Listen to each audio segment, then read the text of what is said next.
জয় যিশু। আমাদের মহান প্রেমময় পিতা প্রভু যীশু খ্রিস্টের নামে আমি আজকে সবাইকে স্বাগত জানাই। আসুন আমরা ঈশ্বরকে ধন্যবাদ দিই, কারণ আর একটি দিন তিনি আমাদের জীবনে যোগ করলেন। তাই আসুন আমরা ঈশ্বরকে ধন্যবাদ ও তার মহিমা করে আমরা ঈশ্বরের বাক্যের দিকে যাই। আমি আজকে যে বিষয়ের উপরে বাক্য পাঠ করব তা হচ্ছে আমাদের প্রার্থনার জীবন, অর্থাৎ আমাদের prayer life, Christian prayer life কেমন হওয়া উচিত সেটা আমরা আজকে দেখব।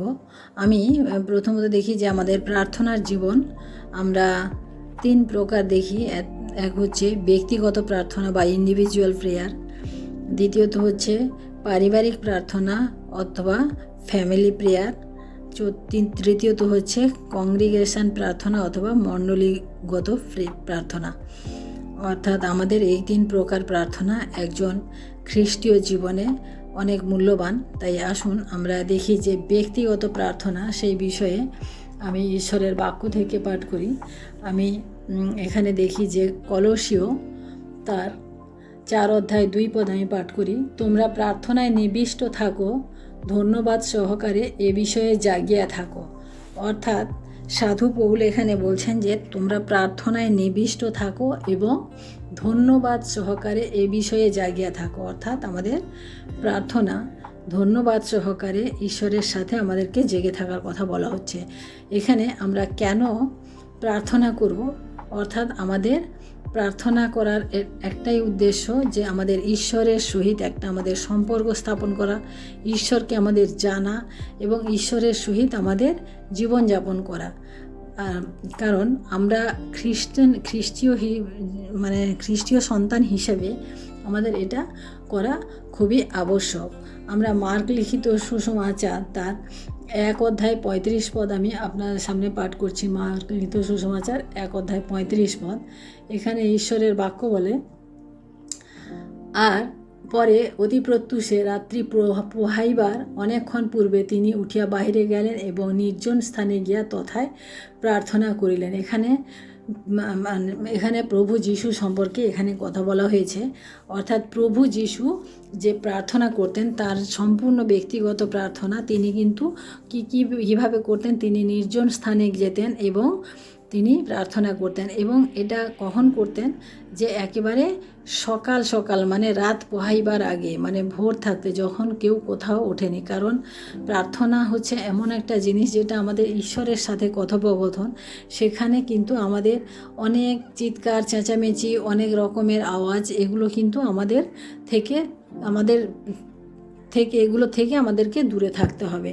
তাহলে আমাদের প্রার্থনা আমরা নিশ্চিন্ত মনে ঈশ্বরের সাথে কথা বলতে পারবো, যেভাবে প্রভু যিশু করতেন। যে পরে অতি প্রত্যুষে রাত পোহাইবার অনেকক্ষণ পূর্বে তিনি উঠিয়া বাহিরে গেলেন ও নির্জন স্থানে গিয়া তথায় প্রার্থনা করলেন। অর্থাৎ তিনি সেখান থেকে ঘর থেকে বেরিয়ে বাইরে গেলেন এবং নির্জন, যেখানে কেউ নেই, সেখানে গিয়ে তিনি প্রার্থনা।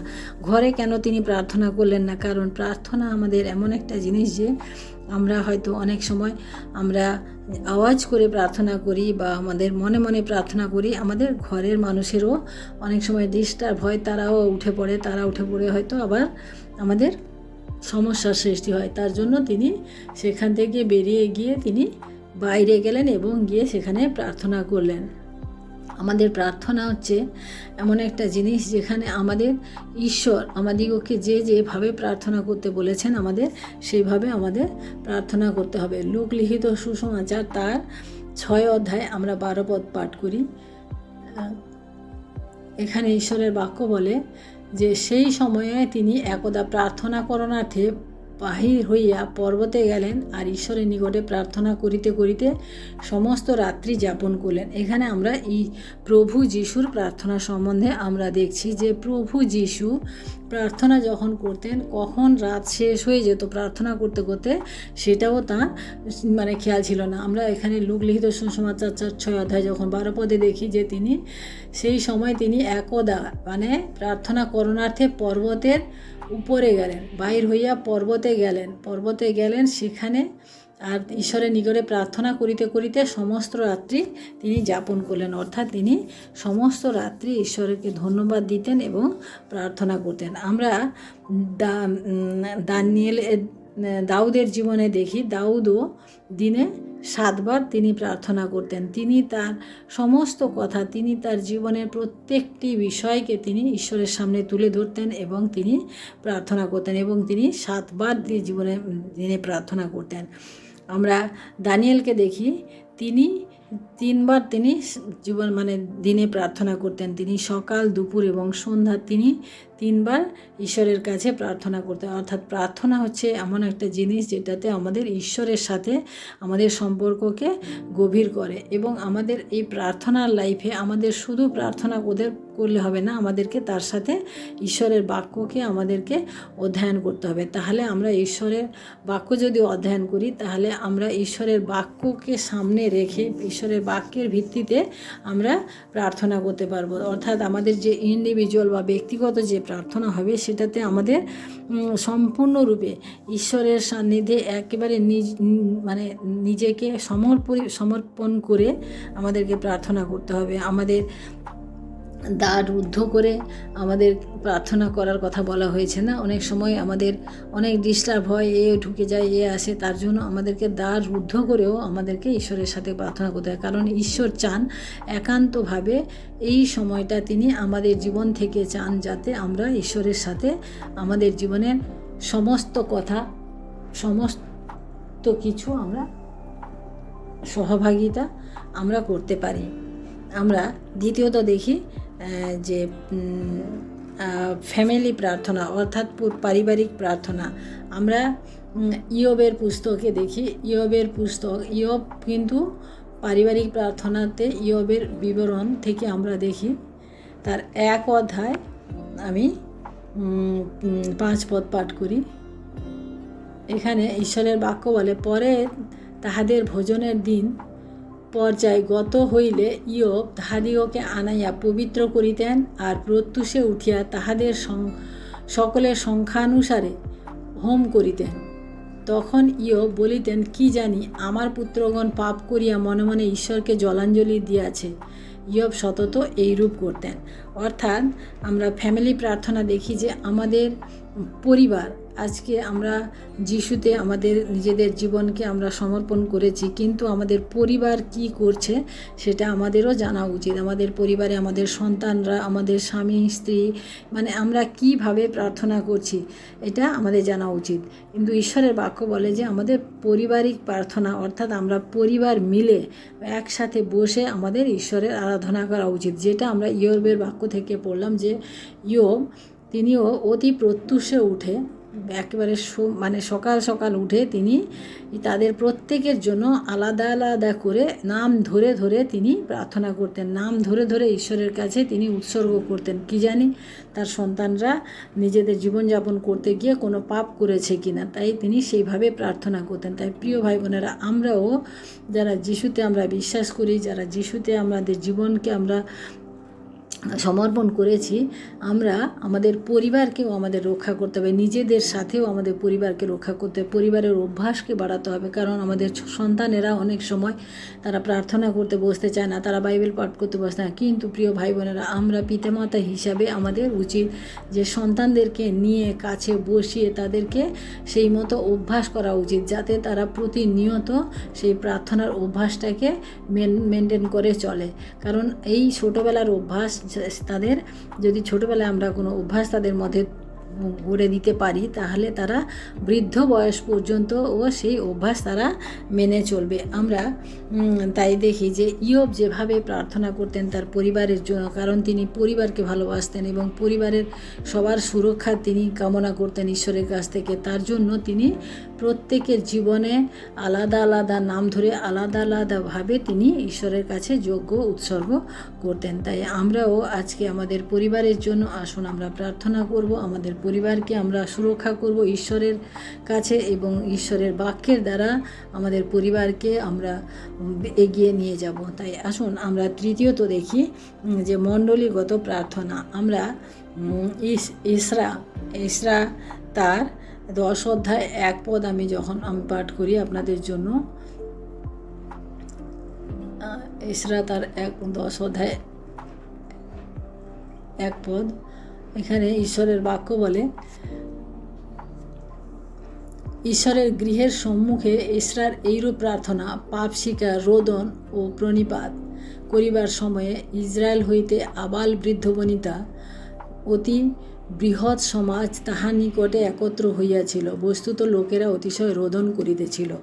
অর্থাৎ আমরা এখানে দেখি যে মণ্ডলীর সামনে আমাদের জীবন, আমাদের সমর্পণ, সেটা আমাদেরকে করতে হবে। ইসরা যেভাবে করেছিল, যে সমস্ত সেই এলাকার সমস্ত লোকে আবাল বৃদ্ধ বনিতা ছোট থেকে বড় প্রত্যেকের সামনে ইসরা কী করেছিলেন? প্রার্থনা করেছিলেন, পাপ স্বীকার করেছিলেন এবং রোদন ও প্রণিপাত করেছিলেন। সেটা সেই পুরো মণ্ডলীর সম্মুখে করেছিলেন। তাই প্রত্যেক আমরা যারা মণ্ডলীগতভাবে আমরা খ্রিস্টীয় বিশ্বাসী বা মণ্ডলীতে আমরা যাই, আমাদেরও উচিত আমাদের জীবনে কোনো পাপ বা কোনো সেরকম কোনো বিষয় নিয়ে আমাদের মণ্ডলীতে আমরা যেরকম ব্যক্তিগতভাবে প্রার্থনা করব, সেরকম আমাদের সেই প্রার্থনা মণ্ডলীর কাছেও নিয়ে যেতে হবে। মণ্ডলীরকে আমাদের সেই জানাতে হবে সেই বিষয়টি, এবং আমাদের যদি ভুল থাকে তা ভুল আমাদের স্বীকার করতে হবে। কারণ আমরা অনেক সময় দেখি যে মণ্ডলীর ভাই বোনদের মধ্যে নিজেদের মধ্যে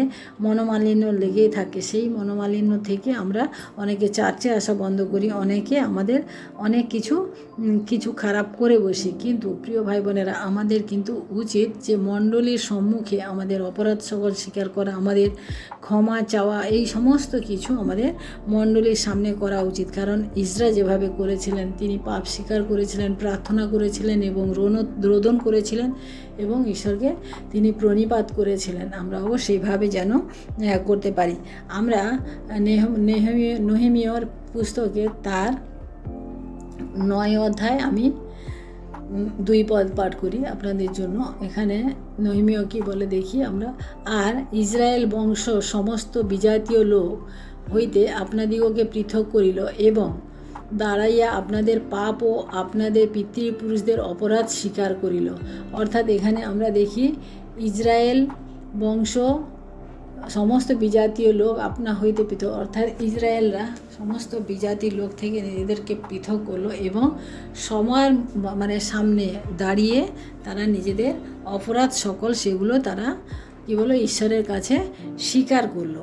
অর্থাৎ মণ্ডলী হচ্ছে এমন একটা জায়গা যেখানে আমরা আমাদের প্রার্থনা, আমরা সেখানে প্রার্থনার বিষয় আমরা করতে পারি, শেয়ার করতে পারি, সেখানে আমাদের পাপ স্বীকার করতে পারি। কারণ আমরা যখন অন্যের বিরুদ্ধে পাপ করি তখন আমাদের সেই পাপ কিন্তু তাদের সামনেই আমাদেরকে স্বীকার করতে হয়। তাই আমরা দেখলাম আজকে যে আমরা 3 প্রকার আমরা প্রার্থনা করি। প্রথমত হচ্ছে আমাদের ব্যক্তিগত প্রার্থনা, দ্বিতীয়ত আমরা কি দেখি ফ্যামিলিগত প্রার্থনা বা পারিবারিক প্রার্থনা, তৃতীয়ত হচ্ছে মণ্ডলীগত প্রার্থনা। আমরা প্রতি রবিবার হলে আমরা মণ্ডলীতে যাই এবং মণ্ডলীতে গিয়ে আমরা প্রার্থনা করি, আরাধনা করি। কিন্তু প্রিয় ভাই বোনেরা, আমাদের যদি সেখানে আমাদের নিজেদের জীবনে যদি কোনো রকম কোনো পাপ লুকিয়ে থাকে বা কোনো রকম কারোর বিরুদ্ধে যদি কোনো কথা থাকে, তাহলে আমরা সেটা মণ্ডলীর সামনে আমরা স্বীকার করতে পারি এবং প্রার্থনা করতে পারি। কারণ ঈশ্বর আমাদের কাছ থেকে সেই রূপ চান। তাই আসুন আমি আরেকটা বাক্য দেখি। নেহেমিয়া তার 9 অধ্যায় 3 পদ আমি এখানে পাঠ করি। আর তাহারা আপন আপন স্থানে দাঁড়াইল ও দিনের চতুর্থাংশ পর্যন্ত আপনাদের ঈশ্বর সদাপ্রভুর ব্যবস্থা পুস্তক পাঠ করিল। পরের দিন 1/4 পর্যন্ত আপনাদের ঈশ্বর সদাপ্রভুর কাছে পাপ স্বীকার ও প্রণিপাত করিল। অর্থাৎ এখানে আমরা দেখি যে তারা একদিন পুরো 1/4 দিন, অর্থাৎ 4 ভাগের 1 ভাগ দিনের তারা ঈশ্বরের সামনে দাঁড়িয়ে থাকলো এবং ঈশ্বরের বাক্য পাঠ করলো। এবং পরের দিন আরও 1/4 একটা দিনের 4 ঘন্টা, চতুর্থাংশ 6 ঘন্টা। প্রথম দিন তারা 6 ঘন্টা কী করলো? ঈশ্বরের সামনে ঈশ্বরের বাক্য পাঠ করলো। দ্বিতীয় দিন তারা 6 ঘন্টা ঈশ্বরের সামনে তাদের পাপ স্বীকার করলো, প্রণিপাত করলো এবং তারা প্রার্থনা করলো। প্রিয় ভাই বোনেরা, আমরাও যেন আমরা দিনে দিনে ঈশ্বরের কাছে আমাদের প্রার্থনার জীবনকে বৃদ্ধি করি। কারণ প্রার্থনার মধ্য দিয়ে আমাদের জীবনের সমস্ত মানে পরিপক্কতা আসে, আমাদের জীবনে যা না পাওয়া সমস্ত বিষয় আমরা প্রার্থনার মাধ্যমে পেতে পারি, কারণ প্রার্থনার সময় আমাদের সাথে ঈশ্বর কথা বলেন। তাই আমরা আরেকটি বাক্য পাঠ করি, যোহন লিখিত সুসমাচার তার 14 অধ্যায় 14 পদ আমি পাঠ করব। যোহন লিখিত সুসমাচার, এখানে বাক্য বলে, যদি আমার নামে আমার কাছে কিছু যাচনা করো তবে আমি তাহা করিব। এখানে হচ্ছে আমরা প্রার্থনা করব, আমরা তখনই আমরা যাচনা করতে পারবো যে যখন আমরা ঈশ্বরের বাক্য আমাদের মধ্যে থাকবে। কারণ এই বাক্য যদি আমরা না জানি যে আমার কাছে কিছু যাচনা করো আমি তোমার জন্য তাই করিব, এই বাক্য যদি আমাদের না থাকে তাহলে আমরা ঈশ্বরের কাছে দাবি করতে পারি না, ক্লেম করতে পারি না আমাদের প্রার্থনার বিষয়। তাই প্রিয় ভাই বোনেরা, আমরা প্রতিনিয়ত আমাদের জীবনকে প্রার্থনার মধ্য দিয়ে আমাদের জীবনকে আমরা এগিয়ে নিয়ে চলি। আমি প্রেরিতের পুস্তক তার 12 অধ্যায় আমি 12 পদ পাঠ করি আপনাদের জন্য। এখানে বলে, এই বিষয় আলোচনা করিয়া তিনি মরিয়মের বাটির দিকে চলিয়া গেলেন। ইনি সেই যোহনের মাতা, যাহাকে মার্ক বলে। সেখানে অনেকে একত্র হইয়াছিল ও প্রার্থনা করিয়াছিল। অর্থাৎ যিশু চলে যাওয়ার পরে আমরা দেখি যে তার শিষ্যরা একত্রিত হয়ে অনেকজন করে তারা প্রার্থনা করছিল। যেখানে আমরা এইখানে দেখি যে এখানে সবাই মিলে দ্বার বন্ধ করে প্রার্থনা করছিল, কিন্তু সেই রোদা নান্নি একজন দাসী ছিল যে এসে বাইরে আঘাত করছিল, কিন্তু ভেতর থেকে দ্বার খোলা হয়নি। তাই আমরা দেখি যে আমরা প্রার্থনা যখন করব আমাদের ঈশ্বরের কাছে আমাদের সম্পূর্ণরূপে আমাদের মনকে, সম্পূর্ণরূপে আমাদের জীবনকে আমরা যেন সমর্পণ করতে পারি, এবং আমরা একত্রিত হয়ে সবাই মিলে আমরা যেন ঈশ্বরের কাছে প্রার্থনা করতে পারি। আমাদের 3 ধরনের প্রার্থনা দেখলাম। এক হচ্ছে আমাদের ব্যক্তিগত প্রার্থনা, আমাদের ব্যক্তিগতভাবে ঈশ্বরের সাথে সম্পর্ক করে। ফ্যামিলিগত প্রার্থনা, আমাদের ফ্যামিলির সুরক্ষার জন্য আমাদের সেই প্রার্থনা করা দরকার। মণ্ডলীগত প্রার্থনা, আমাদের মণ্ডলী বৃদ্ধির জন্য প্রার্থনা করা দরকার। তাই প্রিয় ভাই বোনেরা, আজকে আসুন আমরা দেখি যে আমরা ঈশ্বরের কাছে আমাদের নিজেদের জীবনকে সমর্পণ করি এবং আমরা প্রার্থনাতে আরও বৃদ্ধি পাই। আমরা ধন্যবাদ করি ঈশ্বরকে আজকের এই সুন্দর বাক্যের জন্য। তাই আসুন আমরা ছোট্ট প্রার্থনা করে শেষ করি। ধন্যবাদ ধন্যবাদ ধন্যবাদ মহান প্রেমময় পিতা, তোমার মহানামে ধন্যবাদ প্রশংসা করি প্রভু। আজকের এই সুন্দর দিন, সুন্দর সময় তোমার এই বাক্যের দ্বারা প্রভু আমরা উৎসাহিত হয়েছি, তাই তোমায় ধন্যবাদ করি প্রভু গো, তুমি দয়া করো, আশীর্বাদ করো, আমরা যেন আমাদের প্রার্থনার জীবনকে আমরা বৃদ্ধি করতে পারি।